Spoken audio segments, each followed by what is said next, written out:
And on the student loan decision that we expect from the Supreme Court, I mean, I know the administration has said over and over that you're confident in your legal arguments before the justices, but does that mean you have no plan B in case this is struck down? What is your alternative if the justices don't rule the way that you want to rule?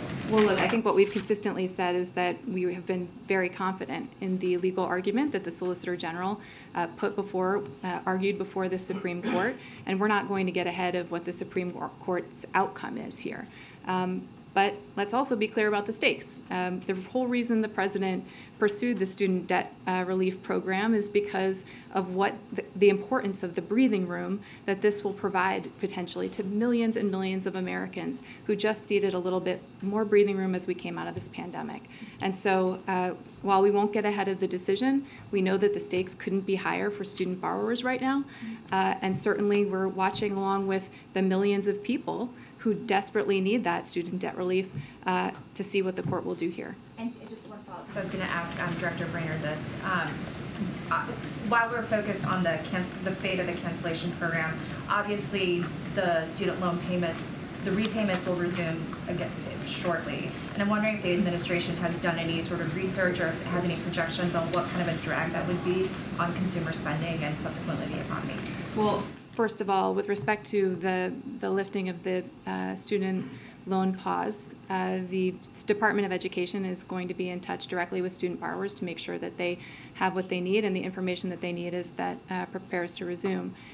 But with respect to the economy, I would say part of the reason that we did this is because you heard Lael just talk about the idea of Bidenomics, the idea that we grow the economy by growing the middle class, that we grow the economy by empowering and educating workers, by giving low and, growing from the bottom up and the middle out here. And certainly the student debt relief program fits into that idea. The idea that coming out of this pandemic, once in a generation pandemic, the challenges that student borrowers faced as a result, certainly the idea of giving folks a little bit more breathing room to get out from under mountains of student debt so that they can do things like start a small business or buy a home or save for their kids' college education. These are the kinds of things that we think will have a significant impact and a benefit to the economy over the long term. Sure, but it's on the repayments when they have less money to spend. I mean, does that concern the administration at all about the impact that it would have on consumers? Again, I'm not going to get into hypotheticals about what the potential outcome of the Supreme Court decision might be. What I will say is that we feel that this is an incredibly important program for the student borrowers across the country who just need a little bit more breathing room. Mary?